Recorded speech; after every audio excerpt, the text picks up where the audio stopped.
আমার প্রিয় ছাত্রছাত্রীরা, আজকের এই ভিডিওটিতে কিন্তু আমি হিপসোমেট্রিক কার্ভ এবং হিপসোমেট্রিক ইন্টিগ্রাল এই বিষয়গুলো সম্পর্কে আলোচনা করব।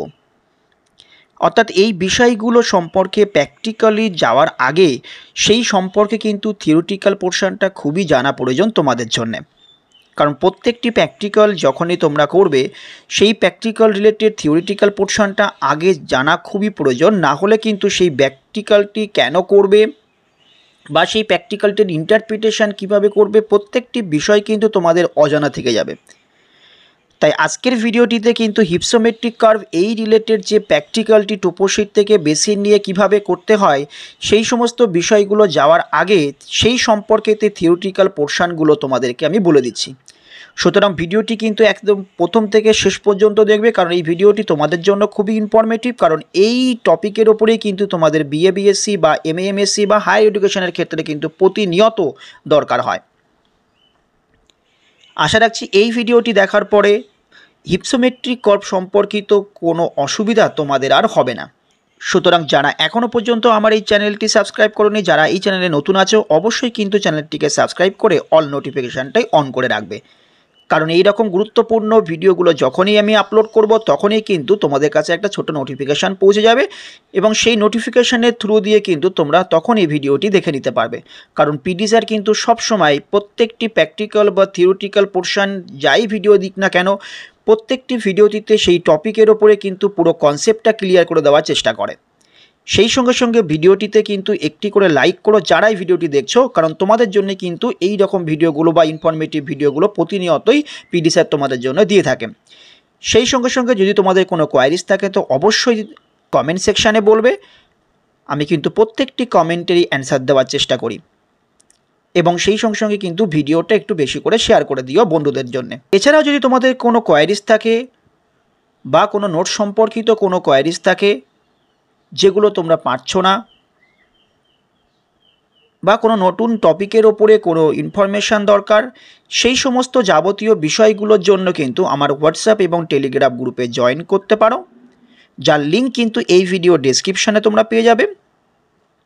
তবে আমার হোয়াটসঅ্যাপ এবং টেলিগ্রাম গ্রুপে জয়েন করার আগে অবশ্যই কিন্তু চ্যানেলটিকে সাবস্ক্রাইব করবে এবং সেই সঙ্গে সঙ্গে ভিডিওটি লাইক করো এবং ভিডিওটি কিন্তু একটু শেয়ার করে তারপরে জয়েন করো। তো শুরু করা যাক আজকের ভিডিওটি।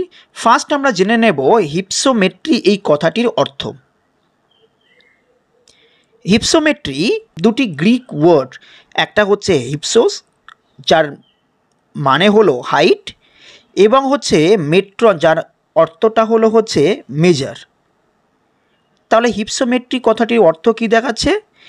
Is the measurement of relationship of area and altitude of any area by drawing curve of these two variable on Cartesian coordinates. এই কার্টেসিয়ান কোঅর্ডিনেটসটা কি একটু তোমাদের ছোট্ট করে আমি বলে দিই প্রথমে, তাহলে তোমাদের কনসেপ্টটা একটু হলেও ক্লিয়ার হবে। এর পরবর্তীতে কিন্তু এই রিলেটেড ভিডিওটা অবশ্যই তোমরা এই চ্যানেলে পেয়ে যাবে। দেখো, পৃথিবীর যে কোঅর্ডিনেট সিস্টেমটি অর্থাৎ কোঅর্ডিনেট সিস্টেম অফ আর্থ যদি আমরা বলে থাকি বা সিস্টেম ইন আর্থ যদি বলে থাকি, সেক্ষেত্রে কিন্তু এই কোঅর্ডিনেট সিস্টেমকে আমরা মূল দুটো ভাগে ভাগ করি। একটা হচ্ছে কার্ভেলিনিয়ার কোঅর্ডিনেট সিস্টেম আর একটা হচ্ছে রেক্টেঙ্গুলার কোঅর্ডিনেট সিস্টেম। ঠিক আছে, এই যে কার্ভেলিনিয়ার কোঅর্ডিনেট সিস্টেম যে পদ্ধতি, সেই পদ্ধতিতে যে কোনো বিন্দুর অবস্থান বুঝে কিন্তু বার করা হয় সেই বিন্দুটি অ্যাঙ্গুলার মেজারমেন্ট বা অরিজিনের সাপেক্ষে। যেমন হচ্ছে এই জিওগ্রাফিক কোঅর্ডিনেট সিস্টেম, এই কার্ভেলিনিয়ান কোঅর্ডিনেট সিস্টেমের একটা এক্সাম্পল। ক্লিয়ার হলো? সেকেন্ড আমি কি বললাম? সেকেন্ডটা হচ্ছে রেক্টেঙ্গুলার। সেকেন্ডটা হচ্ছে RECTANGULAR, রেক্টেঙ্গুলার। তাহলে ফার্স্ট কি বললাম? ফার্স্ট হচ্ছে কার্ভেলিনিয়ার, CURVILINEAR,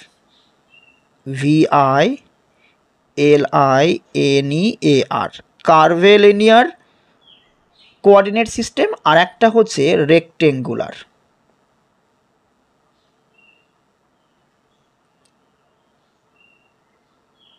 রেক্টেঙ্গুলার কোঅর্ডিনেট সিস্টেম।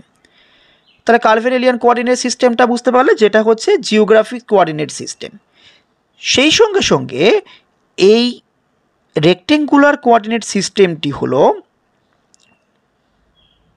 একটা বিন্দুর অবস্থান, যেটা কিন্তু সেই অরিজিন পয়েন্ট থেকে সেই বিন্দুর দূরত্ব নির্ণয় করে, অর্থাৎ একটা ডিস্ট্যান্স মেজারমেন্ট করে এই রেক্টেঙ্গুলার কোঅর্ডিনেট সিস্টেমের মধ্যে দিয়ে। এবং তার মধ্যেই কিন্তু এই কার্টেসিয়ান কোঅর্ডিনেট সিস্টেম, এইটা কিন্তু তার এক্সাম্পল একটা। অর্থাৎ তোমরা দেখেছো যে কার্টেসিয়ান কোঅর্ডিনেট সিস্টেমের এই মধ্যে দিয়ে কিন্তু এইরকম এক্স এবং ওয়াই অক্ষকে ভাগ করা হয়, তাই না?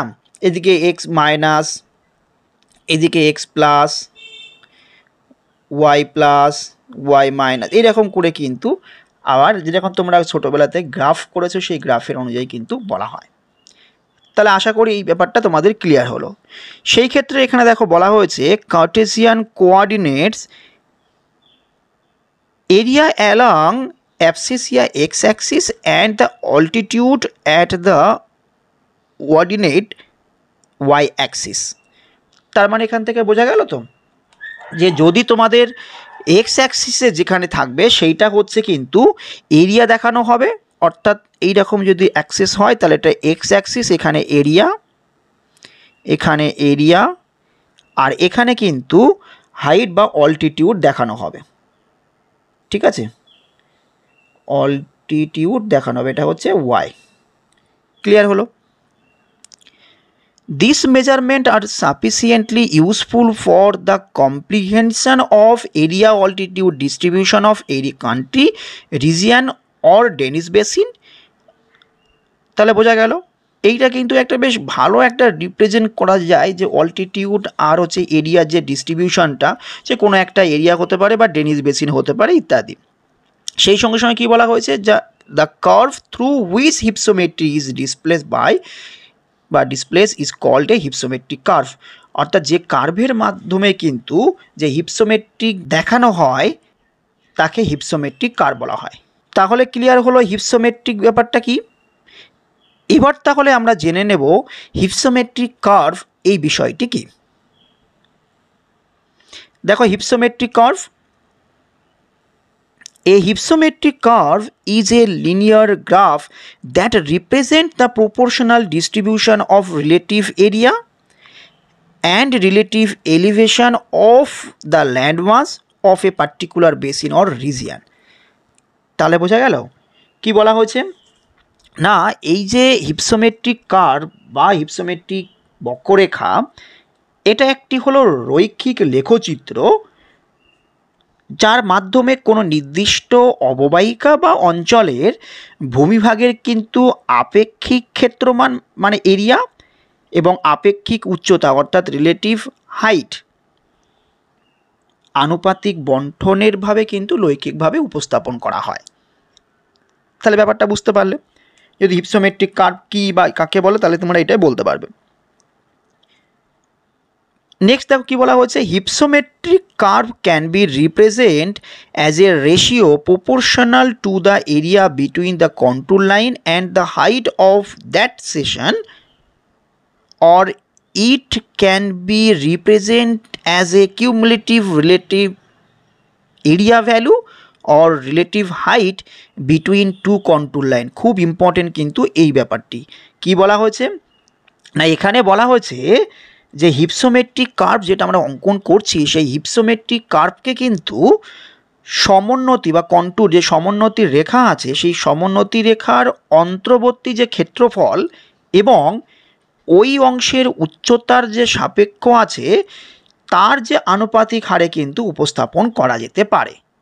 সেই সঙ্গে সঙ্গে আবার কিভাবে উপস্থাপন করা যেতে পারে না, এই যে দুটি সমোন্নতি রেখার মধ্যবর্তী যে অন্তর্বর্তী যে ক্ষেত্রমান বা এরিয়া যেটা পাচ্ছি সেই সঙ্গে সঙ্গে কিন্তু উচ্চতার একটা কিউমুলেটিভ বা ক্রমযৌগিক হারে কিন্তু উপস্থাপনও করা যেতে পারে। এর পরবর্তীতে যখন আমি এরিয়া রেশিও বা হাইট রেশিও বার করব তখন আমি তোমাদেরকে ভালোভাবে বলে দেবো প্র্যাকটিক্যালি যেটাতে, কারণ এক্ষেত্রে তাহলে নর্মালভাবে উপস্থাপন করা যাচ্ছে বা কিউমুলেটিভভাবেও কিন্তু তোমরা এই হিপসোমেট্রিক কার্ভ অঙ্কন করতে পারবে। তাহলে বোঝা গেল নেক্সট দেখো, any hypsometric curve is therefore a curve drawn on Cartesian coordinate showing the relationship of area, যেটাকে বলে দিলাম আর কি, with the corresponding elevation along with y axis or coordinate. মানে যেটা বলা হয়েছে যে এক্স অ্যাক্সিসে কিন্তু আমার এরিয়া থাকবে, ঠিক আছে, এবং ওয়াই অ্যাক্সিসে আমার অল্টিটিউড বা হাইট থাকবে, যেটা এর আগেও আমি বলেছি, যেটা কার্টেসীয় কোঅর্ডিনেট সিস্টেমের মাধ্যমে করা হবে, ACIGHT হাইট। ঠিক আছে, তাহলে আশা করি এই হিপসোমেট্রিক কার্ভ কি সেটাও তোমরা বুঝতে পেরেছো। আবারও বলে দিই হিপসোমেট্রিক কার্ভটা কি না, হিপসোমেট্রিক কার্ভ হলো একটি রৈখিক লেখচিত্র যার মাধ্যমে কিন্তু কোনো অঞ্চল বা কোনো নদী অববাহিকার ভূমিভাগের আপেক্ষিক যে এরিয়া আছে, অর্থাৎ রিলেটিভ যে এরিয়া এবং রিলেটিভ হাইট বা আপেক্ষিক উচ্চতার আনুপাতিক যে বন্টন সেইটা কিন্তু উপস্থাপন করা হয়। তাহলে ক্লিয়ার হলো।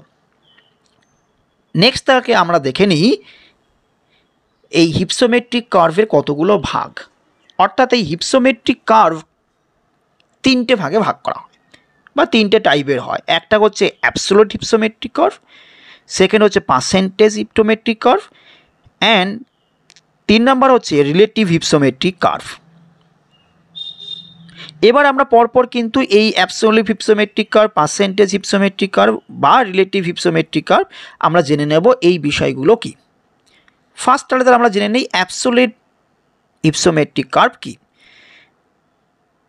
দিস কার্ভ, দেখো এখানে বলা হয়েছে অ্যাবসোলিউট হিপসোমেট্রিক কার্ভ, তাহলে বলা হচ্ছে কি this curve is drawn based on the maximum value of each height zone and the cumulative value of the area of each height zone। তার মানে বোঝা গেল এখানে এই যে হিপসোমেট্রিক কার্ভ কিন্তু প্রত্যেকটি যে উচ্চতা অঞ্চলের সর্বোচ্চ মান এবং সেই প্রতিটি উচ্চতা অঞ্চলের যে একটা ক্ষেত্রফল আছে, অর্থাৎ সেই ক্ষেত্রফলের কিউমুলেটিভ ভ্যালুর ভিত্তিতে কিন্তু অঙ্কন করা হয়।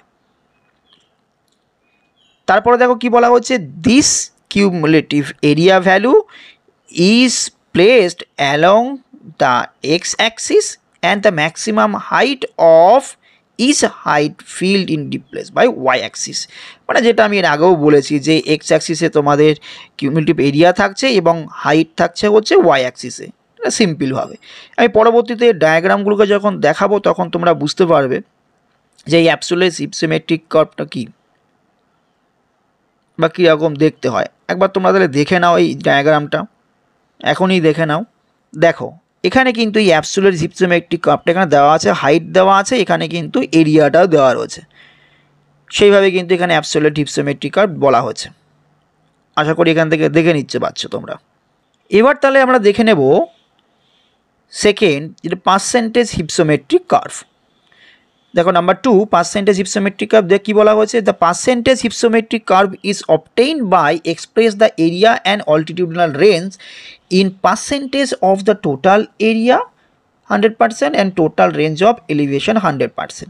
তাহলে এক্ষেত্রে কিন্তু এই যে ক্ষেত্রফল এবং উচ্চতা উভয়ই কিন্তু শতকরা হারে কিন্তু প্রকাশ করা হয়, অর্থাৎ প্রতিটি উচ্চতা অঞ্চলের ক্ষেত্রমানকে মোট ক্ষেত্রফলের শতকরায় প্রকাশ করা হয় এবং উচ্চতার ক্ষেত্রেও কিন্তু শতকরায় এখানে প্রকাশ করা হয়।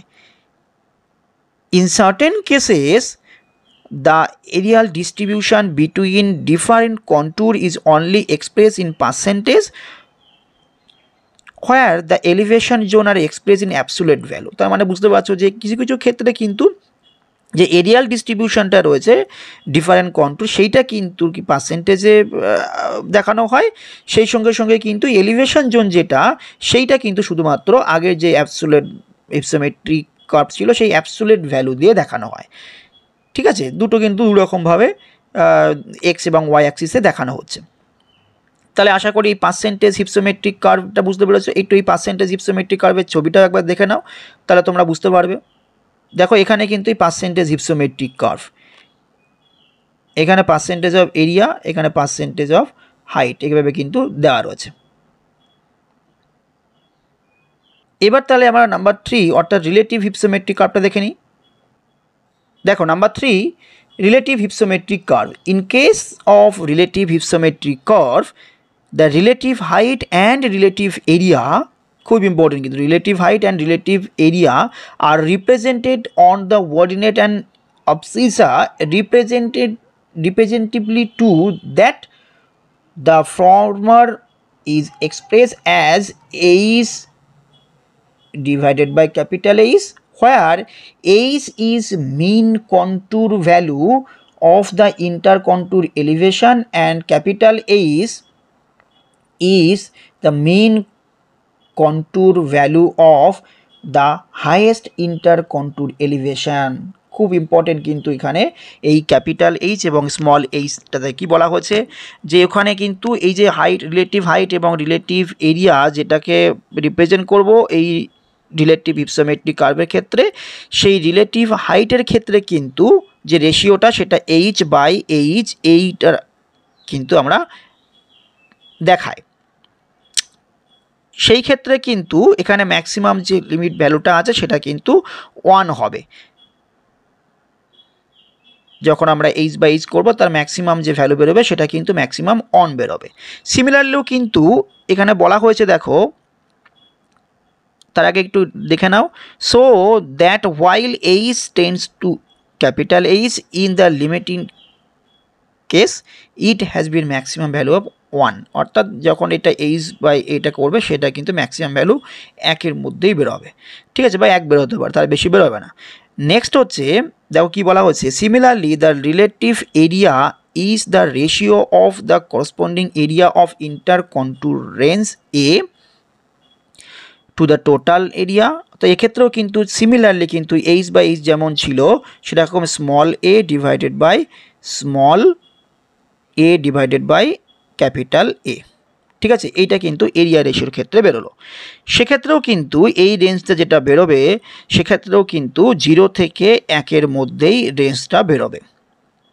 তাই দেখো বলা হয়েছে, in this case also the a divided by capital A ratio ranges from 0 to 1. Both this ratio can be multiplied by 100 to show the range of 0 to 100, অর্থাৎ যেটা তোমাদেরকে বেরোবে সেই ভ্যালুটা কিন্তু তোমরা 100 দিয়েও কিন্তু গুণ করতে পারো, যেহেতু সেটা পয়েন্টে বেরোয় তার জন্যে। আর যদি তোমরা পয়েন্টে না বেরিয়ে পার্সেন্টেজে বার করো তাহলে কিন্তু 100 দিয়ে গুণ করে তোমরা পার্সেন্টেজে বার করে নিতে পারো, যেটা এখানে বলা হয়েছে। সেক্ষেত্রেও কিন্তু যখন গুণ করবে তখন 0 থেকে কিন্তু 100 এর মধ্যেই কিন্তু ভ্যালুটা তোমরা পাবে। এক্ষেত্রে এই রিলেটিভ hypsometric কার্ভের ছবিটা একবার দেখে নাও। তার আগে আমি বলছি যে এই পর্যন্ত তোমাদের ক্লিয়ার হয়েছে, কারণ আমি প্রথমেই তোমাদের hypsometry এই কথাটির অর্থ সেটা বলে দিয়েছি। নেক্সট বলেছি হচ্ছে hypsometric কার্ভ কাকে বলে, অর্থাৎ hypsometric কার্ভ কী। তারপরে কিন্তু hypsometric কার্ভের যে বিভিন্ন টাইপসগুলো আছে, absolute hypsometric curve, percentage hypsometric curve এবং হচ্ছে রিলেটিভ hypsometric কার্ভ। আশা করি এই পর্যন্ত পুরো কনসেপ্টটা তোমাদের ক্লিয়ার হলো। একটু এই ছবিটা দেখে নাও বা ডায়াগ্রামটা দেখে নাও, রিলেটিভ hypsometric কার্ভটা কেমন হয় দেখো। কি বলা হয়েছে এখানে, এখানে কিন্তু বলা হয়েছে রিলেটিভ হাইট অর্থাৎ এইচ বাই এইচ, এদিকে কিন্তু রিলেটিভ এরিয়া এ বাই এ, অর্থাৎ ক্যাপিটাল এ দেওয়া আছে, এখানে স্মল এ, ভালো করে দেখে নিও, এখানেও কিন্তু স্মল এইচ ক্যাপিটাল এইচ দেওয়া আছে। এখানে ম্যাক্সিমাম কত দেওয়া আছে, ম্যাক্সিমাম কিন্তু 1, দেখো এখানে দেওয়া আছে ম্যাক্সিমাম 1, এখানেও কিন্তু ম্যাক্সিমাম 1, ঠিক আছে। আশা করি এই পর্যন্ত বুঝতে তোমাদের কোনো অসুবিধা হয়নি। এবার আমরা জেনে নেব যে এই hypsometric কার্ভের কেমন দেখতে হয়। দেখো hypsometric কার্ভ যদি এই রকম দেখতে হয় তাহলে সেটাকে ইউথফুল পর্যায়ের মধ্যে পড়বে, যদি মিডিল বরাবর চলে যায় তাহলে সেটা ম্যাচিওর, আর যদি এই পর্যায়ে চলে যায় তাহলে হচ্ছে সেটা সিনাইন পর্যায়, অর্থাৎ সেটা কিন্তু বার্ধক্য পর্যায়ে চলে যাবে, ঠিক আছে। আর যদি ইরোশনালের সারফেসের মধ্যে পড়ে তাহলে কিন্তু এরকম আন্ডুলেটিং সারফেসের মধ্যে কিন্তু দেখতে হবে, ঠিক আছে। লোয়ার হায়ার যেরকম ভ্যালুগুলো এখানে দেওয়া রয়েছে সেইভাবে কিন্তু এই hypsometric কার্ভটা দেখতে পাবে, তোমরা একটা দেখে নাও, দেখলেই বুঝতে পারবে। And next hypsometric integral. এই হিপসোমেট্রিক ইন্টিগ্রালও কিন্তু খুব ইম্পর্টেন্ট এই হিপসোমেট্রিক কার্ভের জন্য। দেখো হিপসোমেট্রিক ইন্টিগ্রালটা কি বলা হয়েছে, the ratio of the area bound by the hypsometric curve to the total area bound by the limits of the coordinates is known as the hypsometric integral. কি বলা হয়েছে, বলা হয়েছে এখানে যে হিপসোমেট্রিক কার্ভ দ্বারা আবদ্ধ ক্ষেত্রের যে ক্ষেত্রফলের মান এবং সর্বোচ্চ যে স্থানাঙ্ক রয়েছে তার দ্বারা যে আবদ্ধ ক্ষেত্রের ক্ষেত্রফলের মানের অনুপাতটি হলো হিপসোমেট্রিক ইন্টিগ্রাল। ক্লিয়ার হলো? অর্থাৎ হিপসোমেট্রিক ইন্টিগ্রাল আরও সহজভাবে বলতে গেলে কীরকমভাবে বোঝায় না, হিপসোমেট্রিক ইন্টিগ্রাল হলো হিপসোমেট্রিক কার্ভের নিচ থেকে ডেটাম পর্যন্ত যে ক্ষেত্রফল বেরোবে সেই ক্ষেত্রফলের সাথে পুরো বর্গক্ষেত্রের যে ক্ষেত্রফল সেই ক্ষেত্রফলের অনুপাতটি হলো হিপসোমেট্রিক ইন্টিগ্রাল। তাহলে ক্লিয়ার হলো? এই হিপসোমেট্রিক ইন্টিগ্রাল কিন্তু যে ভ্যালুগুলো বেরোয় সেই ভ্যালুগুলো কিন্তু 0 থেকে 1-এর মধ্যে বেরোয়। দেখো দ্য ভ্যালু অফ HI, কারণ হিপসোমেট্রিক ইন্টিগ্রালকে সংক্ষেপে HI বলা হয়, HI varies between 0 to 1। Clear? কারণ দেখো যেহেতু যেটা আমি বললাম একটু আগে যে as hypsometric curve makes square, hypsometric curve যে স্কোয়ারটা হয় সেই স্কোয়ারটা কি 1 ইউনিট।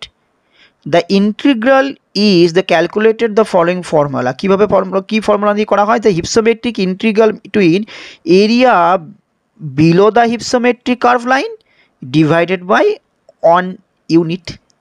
তাহলে আশা করি এই ব্যাপারটা কিন্তু তোমাদের ক্লিয়ার হলো, কারণ হিপসোমেট্রিক ইন্টিগ্রাল নিয়ে তোমাদের কনসেপ্টটা ভালো করে ক্লিয়ার হয় না, এইটার পরে কিন্তু আর কনসেপ্ট নিয়ে কোনো অসুবিধা হবে না।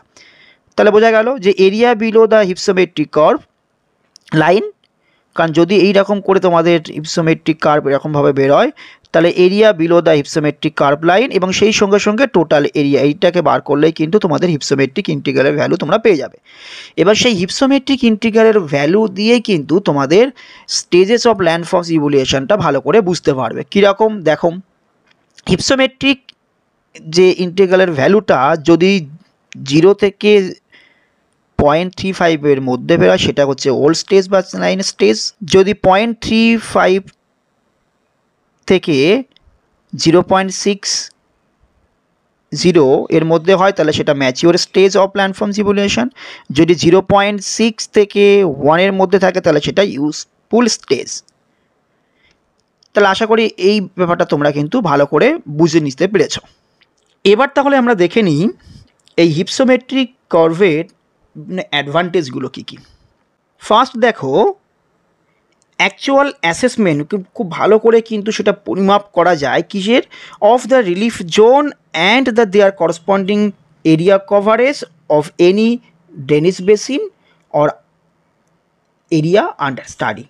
নেক্সট দেখো কী বলা হয়েছে, ডিটেকশন অফ প্লেটু আর ইরেশনাল সারফেস, খুব ভালো করে বোঝা যায়। Next assessment of the stage of topography, যেটা আমি বলছি স্টেজ অফ ল্যান্ডফর্মস ইভ্যালুয়েশন, সেটা ভালো বোঝা যায়।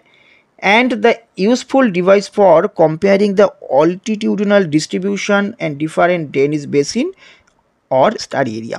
তাহলে কি যে কোনো অঞ্চলের কিন্তু যেমন তোমাদের যে স্টেজেস অফ ইভ্যালুয়েশন, যেমন সেই ভূমিরূপটা যৌবন পরিণত বার্ধক্য কোন অবস্থার মধ্যে দিয়ে যাচ্ছে সেইটাও যেমন বোঝা যায়, সেই সময়ের সঙ্গে সেই বিভিন্ন অববাহিকা বা কোনো একটা অঞ্চলের উচ্চতার আঞ্চলিক বণ্টনও কিন্তু এর দ্বারা বোঝা যায়।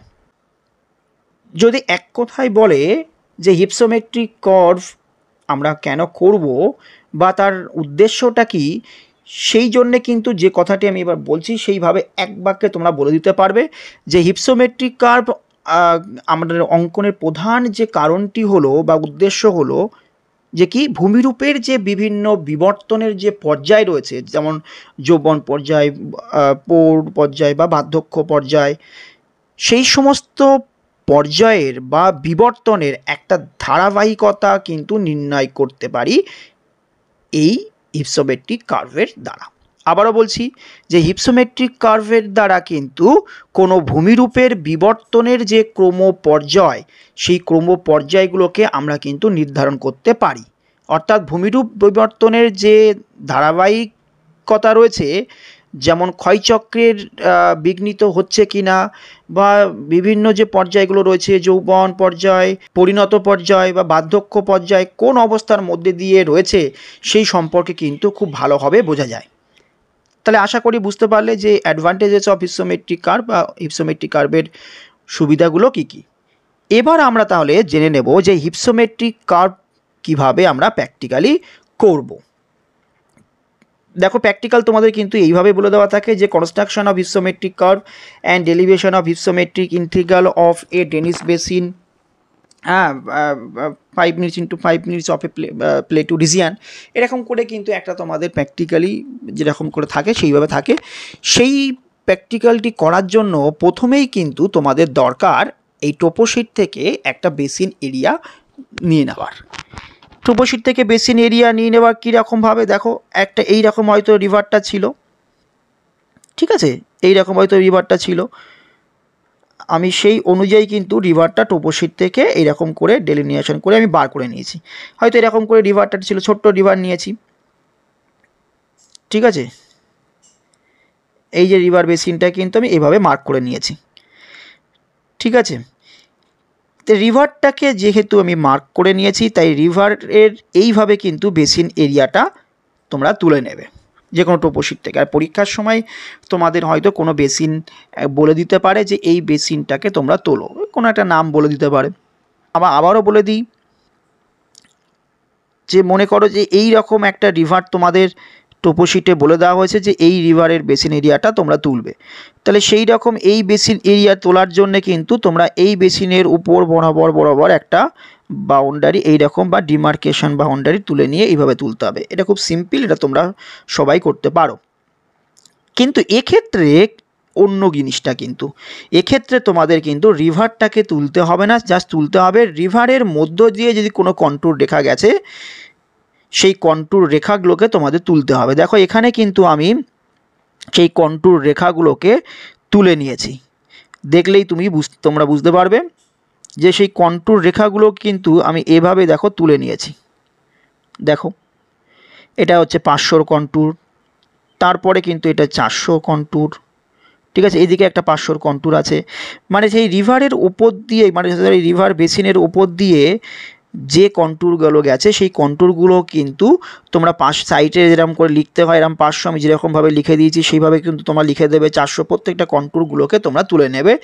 যদি তোমাদের দেখবে খুব হালকা হালকা কন্ট্যুর আছে তাহলে সেটা 50 এর ইন্টারভেলে তুলবে, মানে প্রথমটা যদি 500 হয় তারপরটা সেটা 450, ঠিক আছে, বা 550 যেরকম করে হয় 50 ইন্টারভেলে করবে। আর যদি একটু কাছাকাছি হয় বা ছোটো বেসিন হয় তাহলে তোমরা সেটা 100 ইন্টারভেলেও কিন্তু তুলতে পারো। দেখো এখানে আমি 300 পরে কিন্তু আর এখানে আর কন্ট্যুর আর খুঁজে পাইনি, তাই এখানে আর কন্ট্যুর লাইন নেই। ক্লিয়ার হলো? এবং সেই সঙ্গে সঙ্গে কিন্তু তোমরা একবার এই টোপোশিটের নিচে কিন্তু কন্ট্যুর ইন্টারভেল লেখা থাকে, সেই কন্ট্যুর ইন্টারভেল দেখেও কিন্তু তোমরা তুলে নিতে পারবে। কারণ কোনো টোপোশিটের আরএফ দেখে কিন্তু 10 ইন্টারভেলে কিন্তু কন্ট্যুরগুলো থাকে, কোনোটাতে 20 ইন্টারভেলে কিন্তু কন্ট্যুর ইন্টারভেলগুলো দেওয়া থাকে, সুতরাং দেখে বুঝে নিতে পারবে। যাই হোক না কেন তোমরা সেই কন্ট্যুরগুলোকে কিন্তু এই 100 ইন্টারভেলে তুললে তোমাদের সুবিধা হবে। এবার কি করতে হবে না, এই বেসিনটার এরিয়া কিন্তু বার করতে হবে। কিভাবে এরিয়া বার করতে হবে এই রিলেটেড কিন্তু একটি ভিডিও অলরেডি আমার আপলোড করা আছে, দেখবে বেসিন অ্যাসিমেট্রি ফ্যাক্টরের যে ভিডিওটি করা আছে সেই ভিডিওটিতে কিন্তু এরিয়া মেজারমেন্ট কিভাবে করতে হবে সেই ডিটেলসে কিন্তু আমি বলে দিয়েছিলাম। সেই রিলেটেড কিন্তু ভিডিওটা একটু দেখে নিও। আমি এখানেও তোমাদেরকে বলে দেবো, যদি কোনো বুঝতে অসুবিধা হয় আমি একটু রানিং বলে দেবো, কারণ ভিডিওটা এতটাই বড় হয়ে যায় এই টোটালটা বোঝাতে গিয়ে তোমাদের দেখবে কিন্তু একটু মুশকিলে হয়ে দাঁড়ায় যে এত বড় একটা ভিডিও। তার জন্য প্র্যাকটিক্যালের এই এরিয়া মেজারমেন্টের এই ভিডিওটা একটু দেখে নিও। বেসিন অ্যাসিমেট্রি ফ্যাক্টরে প্রথমে আমি মিডিল দিকে বলা আছে এরিয়াটা কীভাবে বার করবো, এখানেও আমি সেম প্রসেসেই বার করে দেবো। দেখো এই যে এরিয়াটা যখন তুলবে তখন তোমাদের কাছে একটা ট্রেসিং গ্রাফ দেবে। দেখো এখানে তোমরা বুঝতে পারছো, হয়তো ছবিটা একটু অস্পষ্ট লাগছে। ট্রেসিং গ্রাফে দেখো এইরকম করে 1 সেন্টিমিটার 1 সেন্টিমিটার গ্রিডগুলো দেওয়া আছে। সুতরাং এইখানে কিন্তু তোমাদের সেই গ্রিডগুলো এখানে দেওয়া আছে, তোমরা সেই অনুযায়ী কিন্তু এরিয়াগুলো বার করবে। কীভাবে বার করবে আমি স্টেপ বাই স্টেপ বলে দিচ্ছি। এখানেও ফার্স্ট বার করবো হচ্ছে এই 500 থেকে 500-র উপরে যে পোর্শনটি আছে সেই পোর্শনটি, মানে এখান থেকে এই পোর্শনটি, আবার এখান থেকে এই পোর্শনটি, এইটা এরিয়া বার করব। তারপরে 400 থেকে 500 এর মধ্যে এরিয়াটা বার করব। তারপরে আবার এই 300 থেকে 400 এর এরিয়াটা বার করব। আর লাস্ট হচ্ছে 300-র নিচে এই এরিয়াটা বার করব। ঠিক আছে, এইরকম পরপর এরিয়াগুলোকে বার করব। সে ঠিক এই অনুযায়ী একটা টেবিল আমরা সাজিয়ে নেব। দেখো তাহলে এইরকমভাবে, তার আগে দেখে না এইরকমভাবে একটা বেসিনের হেডিংটা করতে হয় যে কি, দৌড়িগাড়া নদী বেসিন ফর হিপসোমেট্রিক কার্ভ, এখানে টোপোশিট নাম্বার, এখানে আরএফ ইত্যাদি দেওয়া রয়েছে। এবার আমরা এই টেবিলটা দেখে নাও। এই টেবিলে দেওয়া আছে calculation table for basin area measurement. কীভাবে করতে হবে দেখো, টেবিলটা ঠিক যেভাবে বলেছি সেইভাবেই করবে। কারণ দেখো রেসপেক্টিভ কন্ট্যুর দেওয়া আছে, 500-র উপরে, 400 থেকে 500, 300 থেকে 400, 300-র নিচে। ক্লিয়ার? এখানে দেখো 1 স্কোয়ার সেন্টিমিটারের জন্য কীরকমভাবে দেওয়া রয়েছে, তারপরে পরপরগুলো কিন্তু আমি এখানে বলে দিয়েছি কীভাবে বার করতে হবে। সেই ক্ষেত্রে আমি বলে রাখি, যে ক্ষেত্রে এইখানে যে বড় যে গ্রিডটা তোমরা পাচ্ছ 1 সেন্টিমিটার টু 1 সেন্টিমিটার, সেটা হচ্ছে 1 স্কোয়ার সেন্টিমিটার। এবং এটাকে যখন 4টে ভাগে ভাগ করব, সেই একটা ভাগ, অর্থাৎ আমি কালারটা চেঞ্জ করে দিই তাহলে বুঝতে পারবে, সেই একটি ভাগ অর্থাৎ এই ভাগটি হচ্ছে 0.5 টু 0.5, মানে ইন্টু 0.5, তাহলে 0.25। এবার এর মধ্যে যে 10টি ভাগে ভাগ ছিল না এরকম করে, সেই ছোট্ট মাত্র একটি ভাগ, এই ছোট্ট একটি ভাগ, এরকম ছোট্ট যে একটি ভাগ আছে, সেই ছোট্ট একটি ভাগ হচ্ছে 0.1 ইন্টু 0.1। তাহলে এই অনুযায়ী ভাগ করলে আমার হয় হচ্ছে 0.01। এটা একটা গ্রিড, সেটাও তোমাকে গুনতে হবে। এবং এই যে ছোট্ট একটা গ্রিডের মধ্যে যখন কোনো লাইন চলে যাবে বা এইভাবে যখন যাবে, সেটাকে আমরা লাস্ট একটা ভাগ করি, সেটা হচ্ছে 0.07 ইন্টু 0.07, অর্থাৎ 0.0049, অর্থাৎ এই ক্ষেত্রে দেখো 0.005। তাহলে এই 4টে ভাবে কিন্তু আমাদের এরিয়াগুলোকে মেজার করবে। তারপরে আমরা এটাকে, যেহেতু আমরা A1 নাম দিয়েছি, এটাকে A2, A3, A4 যোগ করলে আমরা টোটাল এরিয়া ইন সেন্টিমিটার পেয়ে যাব। সেখান থেকে আমরা কিলোমিটারে কনভার্ট করে নেব। ফার্স্ট দেখে নাও, যেটা আমি বললাম সেটা আমি স্টেপ বাই স্টেপ বলে দিচ্ছি, দেখে নাও একটু। দেখো এইটা হচ্ছে ফার্স্ট যে গ্রিড, এটা হচ্ছে 1 সেন্টিমিটার, এদিকেও কিন্তু 1 সেন্টিমিটার। 1 সেন্টিমিটার গুণ করলে দেখো এখানে আমি বলে দিয়েছি 1 centimetre into 1 centimetre equals to 1 square grid. Clear? তাহলে এইটা তুমি কতগুলো পাচ্ছ সেখানে তোমাদের লিখতে হবে। সিমিলারলি নেক্সট দেখো বলে দিয়েছি, এটা এই যে ছোট্ট যে গ্রিডটা এখানে দেখো, এখানে যেটা বলা হয়েছে সেটা কিন্তু 0.5, এক্ষেত্রে কিন্তু 0.25 স্কোয়ার গ্রিড কটা পাচ্ছ সেটাও তোমাদের গুনতে হবে। নেক্সট দেখো আবার ছোট্ট একটা গ্রিড, এইখানে দেখলেই তোমরা বুঝতে পারবে যে ছোট্ট একটা গ্রিড, এইখানে যেটা উল্লেখ করে দিয়েছি যে একদম ছোট্ট গ্রিড, সেইটা হচ্ছে 0.1, কারণ এটা 10টা ভাগে ভাগ করলে যেরকম হয়, অর্থাৎ এই যে বড় যে ঘরটা ছিল, এখানে দেখো এই যে বড় যে ঘরটা ছিল, অর্থাৎ 1 সেন্টিমিটার ভাগ করলে কিন্তু 100টি তোমরা ঘর পাবে, কারণ 0.1 করে। তাই সেই 0.1-এর যে ডিভিশনটা ছিল তার জন্য কিন্তু স্কোয়ারগুলো গুণ করলে, অর্থাৎ 0.1 যেটাকে বললাম ইন্টু 0.1 করলে 0.01 স্কোয়ার গ্রিড। তাহলে এটাও কতগুলো পেয়েছো সেগুলো তোমাকে গুনে গুনে বার করতে হবে। এবার তাহলে আমরা দেখে নিই যে যখন এই 0.01 স্কোয়ার গ্রিডের মধ্যে দিয়ে যখন কোনো রেখা যাবে বা লাইন যাবে, সেই লাইনটাকে কিভাবে আমরা গুনে গুনে মার্ক করব। দেখো এক্ষেত্রে কিন্তু বলা হয়েছে যে এই যে ছোট্ট একটা গ্রিড দেখে নাও, এই যে ছোট্ট একটা গ্রিড, সেই গ্রিডের মধ্যে দিয়ে যখন কোনো রেখা যাবে সেইভাবে আমাদের গুনতে হবে, 1 2 3 4 এরকম করে গুনতে হবে। তো মানে 1 2 3 4 এরকম করে গুনতে হবে। সেই গোনার জন্য কিন্তু এখানে আমাদের বলে দেওয়া হয়েছে 0.07 সেন্টিমিটার, এদিকেও কিন্তু 0.07 সেন্টিমিটার। তাহলে গুণ করলে যেটা হয় 0.0049, সেটাকে কিন্তু আমরা বলে দিয়েছি 0.005 স্কোয়ার গ্রিড। তাহলে এইরকম গ্রিডও তোমরা কটা পেয়েছো সেরকম গুনতে হবে। সেই গুনার পরে কিন্তু আমাদের টেবিল মারফতে সেগুলোকে পুট করতে হবে। তাহলে আশা করছি এইবার তোমরা এখান থেকে প্রত্যেকটার এরকম করে তোমরা বড় ঘর কটা আছে, সেই সঙ্গে সঙ্গে এর মধ্যে যেমন ছোটো ঘর পড়বে সেই ছোটো ঘর কটা আছে, আরও তাহলে 0.01 স্কোয়ার কিলোমিটারে কটা আছে বা স্কোয়ার সেন্টিমিটারে কটা গ্রিড আছে, বা 0.005 মধ্যে কটা এরকম ঘর পড়ছে, সবগুলো গুনে গুনে যেরকম করে বার করতে হয় ঠিক তোমরা বার করে নেবে। তারপরে টেবিলে তোমরা এইভাবে সাজিয়ে দেবে। দেখো আমি এখানে টেবিলে সাজিয়ে দিয়েছি, কিভাবে বলেছি দেখেই। তাহলে 500-র উপরে যেটা বলেছিলাম, 500-র উপরে যতগুলো কন্ট্যুর আছে সেগুলোকে একবার দেখে নাও, কারণ এখানে যে 500 আছে 500-র উপরে তো আর কোনো কন্ট্যুর নেই, তাই এই যে 500-র উপরে যে কন্ট্যুর এখান থেকে তাহলে এইটুকু এরিয়া, আবার এদিকে এইটুকু এরিয়া কতটা হয়েছে সেটা বার করতে হবে। তার জন্য এখানে আমি দিয়েছি, দেখো এখানে কোনো বড় ঘর পাইনি বলে এখানে কিন্তু 1 স্কোয়ার সেন্টিমিটারকে আমি 0 রেখেছি, তাহলে এরিয়াও 0। প্রত্যেকটাতেই কিন্তু 1 স্কোয়ারগুলোকে বড় ঘর পাওয়া যায়নি, তাই সেগুলোকে 0। দেখো এখানে শুধুমাত্র আমরা 300-র নিচে যেগুলো আছে সেক্ষেত্রে এই বড় বড় ঘরগুলোকে দেখা যাচ্ছে, তার জন্য এইখানে বড় ঘরগুলো কিন্তু রেখেছি। আমি ছোটো বেসিন নিয়ে কাজ করি যদি তোমাদের বোঝাতে সুবিধা হয়। তাই দেখো 300-র নিচে যে গ্রিডটা আছে বা যে রেঞ্জটা আছে সেইটাতে কিন্তু 5টা বড় ঘর আমি পেয়েছি, অর্থাৎ 5 স্কোয়ার যে গ্রিড সেটা কিন্তু আমি পেয়েছি। তারপরে 0.25 স্কোয়ার গ্রিডের কটা পেয়েছি, এখানে একটা পেয়েছি, তার জন্য এখানে এটা হচ্ছে যে 6টা পেয়েছি, তার জন্য এটা হচ্ছে 3টে পেয়েছি, এটা 13টা পেয়েছি, তার জন্য এটা। তাহলে প্রত্যেকটা গ্রিড ওয়াইজ কিন্তু আমরা গুনে গুনে সেগুলোকে বার করে দিচ্ছি। সেক্ষেত্রে এখানেও দেখো 0.01 স্কোয়ার সেন্টিমিটারের যে ভ্যালুগুলো পেয়েছি, কটা গ্রিড পেয়েছি, এতগুলো গ্রিড পেয়েছি, গুনে গুনে আমরা পেয়েছি।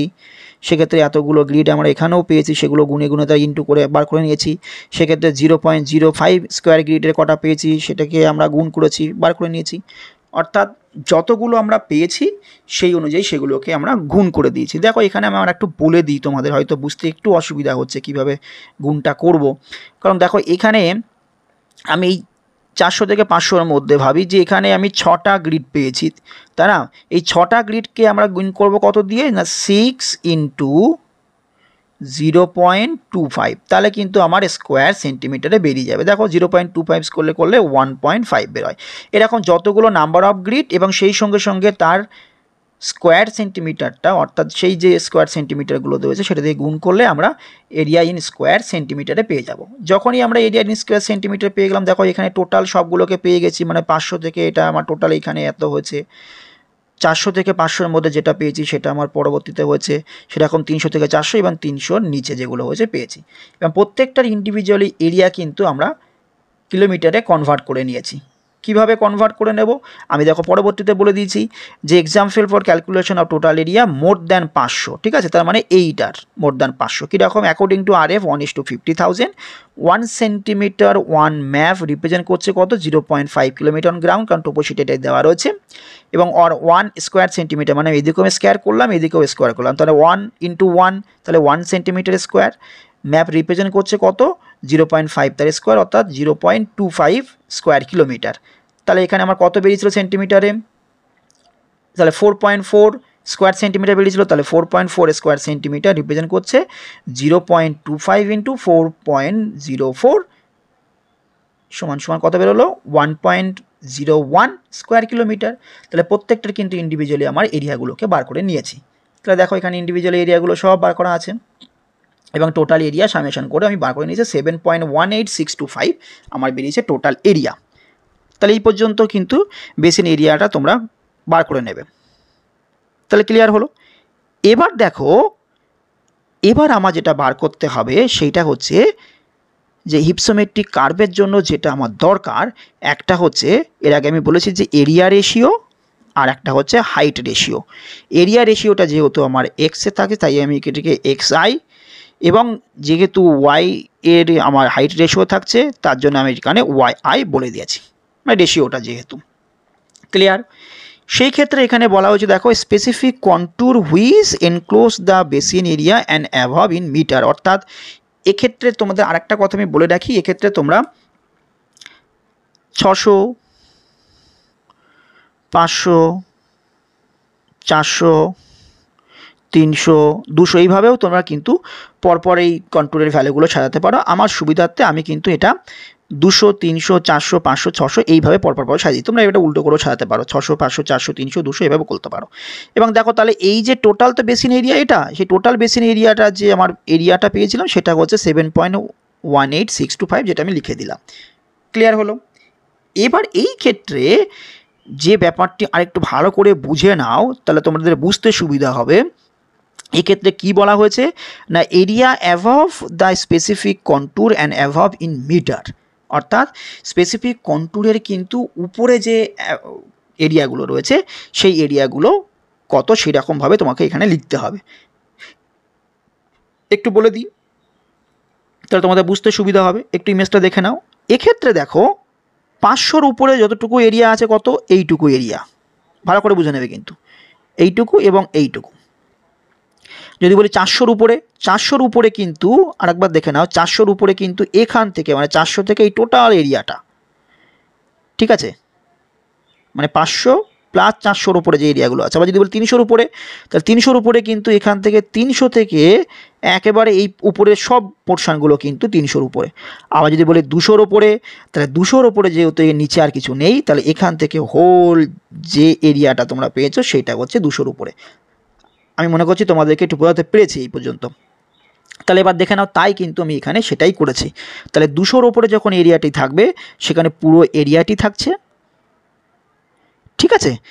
এবং 300 পর্যন্ত যে এরিয়াটা রয়েছে, অর্থাৎ তার থেকে কিন্তু এই যে তোমার যে এরিয়াটা পেয়েছিলে দেখো এখানে, এই যে তার থেকে এই 300টা বাদ দিলেই হয়ে যাবে, অর্থাৎ 7.18,625 মাইনাস করতে হবে কত, 3.1175। যদি মাইনাস করো তাহলে দেখবে তোমাদের বেরোবে হচ্ছে 4.0, দেখো বেরিয়েছে, দেখো 4.06875 এটা বেরিয়েছে।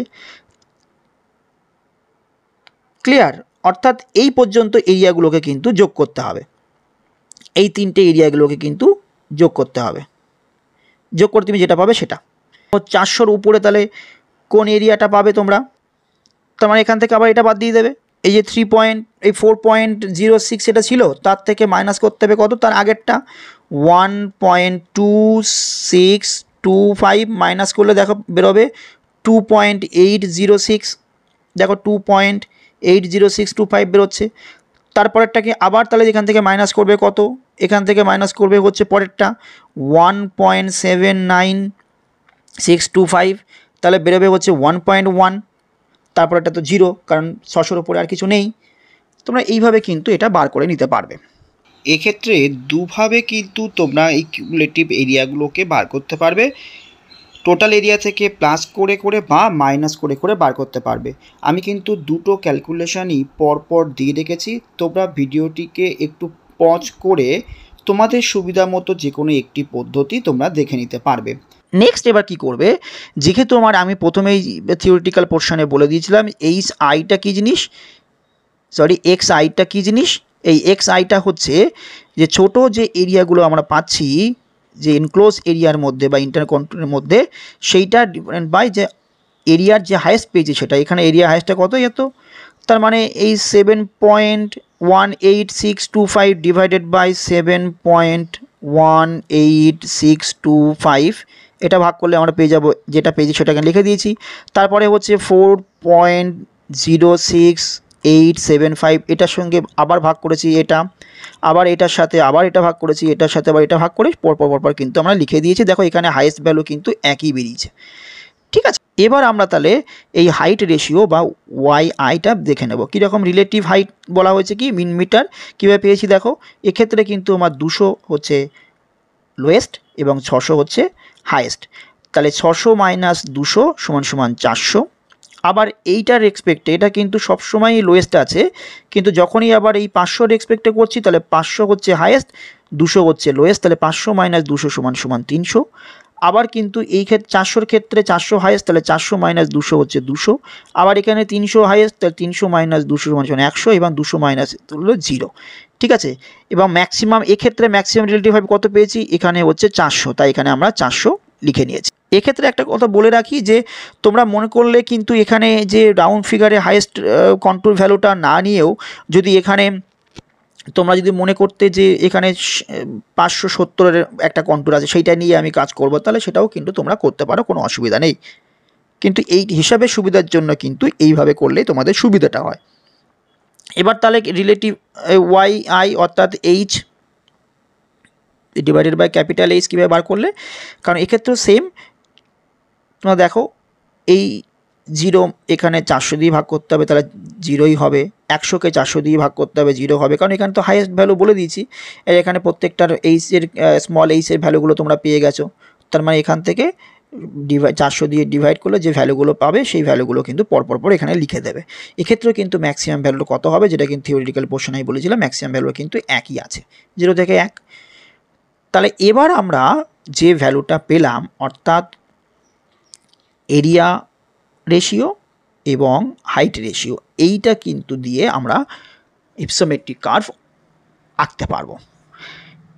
ক্লিয়ার হলো? আবারও বলছি, তাহলে এই যে স্মল এ এবং ক্যাপিটাল এ কীভাবে পেলাম, এখানে স্মল এইচ এবং ক্যাপিটাল এইচ কীভাবে পেলাম, এরিয়া রেশিও এবং হচ্ছে হাইট রেশিও কীভাবে বার করলাম, আশা করি যে খুব ভালো করে তোমাদেরকে আমি বোঝাতে পেরেছি। সুতরাং যারা এখনও পর্যন্ত আমার এই চ্যানেলটিকে সাবস্ক্রাইব করোনি, যারা এই চ্যানেলে নতুন আছো, যারা এই ভিডিওটি দেখছো, অবশ্যই কিন্তু চ্যানেলটিকে সাবস্ক্রাইব করে অল নোটিফিকেশানটি অন করে রাখো, কারণ এইরকম গুরুত্বপূর্ণ ভিডিওগুলো খুব সহজে কিন্তু তোমাদের সামনেই আমি প্রতিনিয়ত নিয়ে আসি। সুতরাং তোমাদের যাতে একটু বেটার রেজাল্ট হয় বা তোমাদের যাতে কাজে আসে, সেই জন্যই কিন্তু ভিডিওগুলোকে দেওয়া। সুতরাং অবশ্যই কিন্তু চ্যানেলটিকে সাবস্ক্রাইব করে চ্যানেলের সাথে থাকবে। সেই সঙ্গে সঙ্গে ভিডিওটি তোমাদের কাজে লাগলে অবশ্যই কিন্তু লাইক করো যারা এই ভিডিওটি দেখছো, এবং সেই সঙ্গে সঙ্গে কমেন্টে তোমাদের মতবাদ থাকলে জানাবে এবং ভিডিওটি শেয়ার করো। এবং তারই সাথে যদি তোমাদের কোনো আরও কোয়ারিজ থাকে তো আমার হোয়াটসঅ্যাপ এবং টেলিগ্রাম গ্রুপে জয়েন করে সেখানেও তোমরা বলতে পারো, যার লিঙ্ক কিন্তু এই ভিডিও ডেসক্রিপশনে তোমরা পেয়ে যাবে। তবে গ্রুপে জয়েন করার আগে অবশ্যই কিন্তু আমার এই চ্যানেলটিকে সাবস্ক্রাইব করো এবং সেই সঙ্গে সঙ্গে ভিডিওটি লাইক করো এবং ভিডিওটি শেয়ার করে তারপর জয়েন করো। এবার তাহলে আমরা দেখে নিই হিপসোমেট্রিক ইন্টিগ্রালটা কিভাবে আমরা বার করব।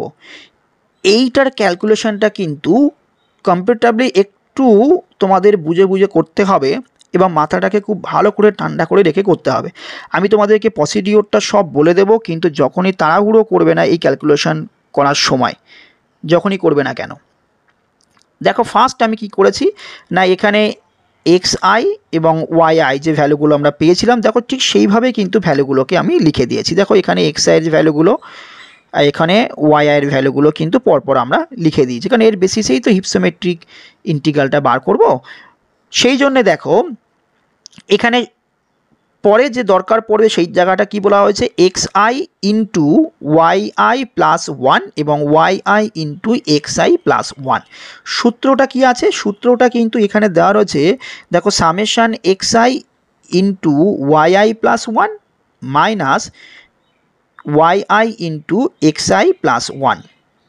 আমি এই প্রসঙ্গে পরে আসছি, তার আগে একটু বলে দিই এই যে ইন্টু বা ক্যালকুলেশনটা কীভাবে করেছো সেইটাকে দেখে নাও। ফার্স্ট দেখো এক্ষেত্রে যেহেতু ওয়াই আই প্লাস 1 এর মানেটি হচ্ছে এক্সের যে গুণটা করছো এক্স আইয়ের ভ্যালুটা, সেইটা ওয়াই আইয়ের প্লাস 1, অর্থাৎ ওয়াইয়ের ভ্যালুর এই সঙ্গে সমানে সমানে গুণটা হচ্ছে না, তার প্লাস 1 মানে নেক্সট ঘরটা সবসময় গুণ হবে, তার জন্য কিন্তু ওয়াই আই প্লাস 1 দেওয়া আছে। সেক্ষেত্রে এখানেও y i into x i মানে ওয়াই আইয়ের সঙ্গে যখন এক্স গুণ করবে তখন এক্স আইয়ের নেক্সট ঘরটা যোগ করবে, মানে এক্সের ঘর প্লাস 1, তার জন্য কিন্তু নেক্সট ঘরটা গুণ করবে, অর্থাৎ বাংলা ভাষায় হচ্ছে কোনাকুনি গুণগুলোকে করে বসাতে হবে। কিভাবে করেছি একবার বলে দিই, বুঝতে পারবে, শুধু মাথাটাকে একটু ঠান্ডা করে বুঝে নাও। দেখো এক্ষেত্রে এক্স আইয়ের এক মানে 1 যে ভ্যালুটি আমি এখানে যে রেড কালারে যে কালারটা দিয়েছি দেখো কিভাবে গুণ করেছি 0.250 গুণ করার পরে দেখো এই যে পুরো দাগটা দিয়েছি দাগটা কোথায় বসিয়েছি 0.250 বসিয়ে দিয়েছি। ক্লিয়ার, এটা নিয়ে কোনো অসুবিধা নেই। নেক্সট পরেরতে আবার দেখো 0.566618 এইটা কিন্তু কোনাকুনি গুণ করে আমি কোথায় করেছি 0.500 করে এই সমান সমানে বসিয়েছি। ক্লিয়ার। নেক্সট আবার দেখো 0.39050 এটাকেও এই কোনাকুনি গুণ করেছি করে এই যে রেড কালারের মাধ্যমে সেটা বসিয়ে দিয়েছি। নেক্সট পরেরটাও কিন্তু এরকম গুণ করে একের সাথে গুণ করে দেখো এখানে বসিয়ে দিয়েছি। এইটা নিয়ে কোনো অসুবিধা নেই। নেক্সট যখন ওয়াই গুণ করবে সেই ক্ষেত্রে কোথায় বসাবো কিভাবে করব সেটা নিয়ে তোমাদের আরও সমস্যাটা হয়। এক্ষেত্রেও কিন্তু সিম্পলভাবে আমি যে ডটেড লাইন যেভাবে বলেছি ঠিক সেইভাবে গিয়ে তোমরা মেনটেন করবে। দেখো কিভাবে করেছি 0 এটার সাথে গুণ করেছি হচ্ছে 0.56618 এরকম চলে এসেছে ডটেড লাইনটা গিয়ে আবার দেখো নিচে কোথায় চলে গেছে না একদম ওয়াইয়ের ওখানে চলে গেছে 0। আবার সেম নেক্সট দেখো সেই কোনাকুনি গ্রুপটি 0.250 ডট ডট ডট ডট করে এখানে চলে এসছে আবার 0.39050 সাথে গুণ করে সেটা ডট ডট ডট ডট গিয়ে কোথায় বসেছে এইখানে বসেছে। আশা করি বুঝতে পারছো। সেম পরেরটাও কিন্তু সেম দেখো 0.500 সেখান থেকে ডট ডট করে এইভাবে গুণ করে আমি পরের দিকে একেবারে ওয়াইয়ের ঘরে গিয়ে নিয়ে বসিয়েছি। পরেরটাও কিন্তু সেম এখানে 0.750 সাথে গুণ করলে 0 হয় ডট ডট গিয়ে এখান থেকে ডট ডট গিয়ে কিন্তু এখানে বসিয়েছি। বসানোর পরে এখানে কিন্তু এই যে xi ইন্টু ওয়াই প্লাস 1 তার সামেশান এক্ষেত্রে এরও সামেশান আমরা বার করে নিয়েছি। ক্লিয়ার হলো, বুঝতে পেরেছো এই পর্যন্ত। এবং হিপসোমেট্রিক কার্ভের যে হিপসোমেট্রিক ইন্টিগ্রালের যে একটা ফর্মুলা আছে সেই ফর্মুলাটি হচ্ছে দেখো summation xi into y plus 1 minus summation y into xi plus 1 divided by 2। এটা এক্ষেত্রে আমার বলা যেহেতু এখানে আমার এই প্রথম ভ্যালুটা যেহেতু বড় এসছে সেকেন্ড ভ্যালুটা যেহেতু ছোটো এসছে তার জন্য আমি এখানে অনায়াসে মাইনাস করে নিতে পারছি। তোমাদের কোনো ক্যালকুলেশনের ক্ষেত্রে দেখবে এই ভ্যালুটা কম আসবে এবং এই ভ্যালুটা বেশি আসতে পারে, সেক্ষেত্রে মাইনাস করলে মাইনাসে চলে আসতে পারে না। সেই সময় তোমরা এইখানে কিন্তু ক্যালকুলেশনের জায়গায় তোমরা এই যে ডিফারেন্সিয়েশন চিহ্নটি দেবে, মানে এরকম করে যে ডিফারেন্সিয়েশন চিহ্নটি থাকে ডিফারেন্সিয়েশন চিহ্ন অর্থাৎ বড় থেকে অটোমেটিক্যালি ছোটোটার ভাগ দিয়ে তোমরা এটা করে দেবে। ঠিক আছে, আশা করি এই প্রসিডিওরের করলে সেই সমস্যাটা আশা করি হবে না। কি বললাম বুঝতে পেরেছো? আবারও বলে দিই, কখনো কখনো দেখবে যে এই যে 96 এই যে ভ্যালুটা এসছে এই ভ্যালুটা তোমাদের এখানে চলে এসছে আবার এই ভ্যালুটা এখানে চলে এসছে বা কিউমুলেটিভ করতে তোমরা পারোনি বা লেস দ্যান হয়ে গেছে সেই জন্য এই ভ্যালুগুলো কিন্তু একটু চেঞ্জ হয়ে যায়। তার জন্য যদি তোমাদের এরকম সিচুয়েশান আছে পরীক্ষায় ঘাবড়ানোর কিছু নেই, তাহলে মাইনাস চিহ্ন আসবে। তো সেই জন্য এইখানে যে মাইনাসটা দিয়েছি আমি সূত্রের সেই মাইনাসের জায়গায় তোমরা ডিফারেন্সিয়েশন চিহ্নটা দিয়ে ক্যালকুলেশনটা করে দেবে। ডিফারেন্সিয়েশন চিহ্ন মানেটা হচ্ছে বড় থেকে ছোটোটার ডিফারেন্স, মাইনাস নয়। ঠিক আছে, দিয়ে তারপর 2 দিয়ে ভাগ করলে যে ভ্যালুটা পাবে আমি দেখো এখানে রাউন্ড ফিগারে করে দিয়েছি এটা। ঠিক আছে, তোমরা এইভাবেও রাখতে পারো, কোনো অসুবিধা নেই। এবার এই যে এইচআই ভ্যালু অর্থাৎ হিপসোমেট্রিক ইন্টিগ্রালের ভ্যালু এবং স্টেজ অফ ইভ্যালুয়েশনটা তোমরা দেখে নিলে বুঝতে পারবে যেখানে কী কী এসছে। দেখো 0.02 0.35 হচ্ছে ওল্ড স্টেজ বা স্লাইন স্টেজ এবং 0.35 টু 0.60 সেটা হচ্ছে ম্যাচিউর স্টেজ। তাহলে এবং পরে হচ্ছে 0.6 টু 1 ইয়াং ফুল স্টেজ বা ইয়ুথফুল স্টেজ। তো সেক্ষেত্রে আমার এখানে কোথায় এসছে এখানে হচ্ছে ম্যাচিউর স্টেজের মধ্যে পড়ছে অর্থাৎ 0.40 এসছে। তাহলে সেই অনুযায়ী তোমরা বুঝতে পারবে যে কীভাবে এসছে এবং এইটার উপরে বেস করে একটা ইন্টারপ্রিটেশন করতে হবে। তার আগে এই যে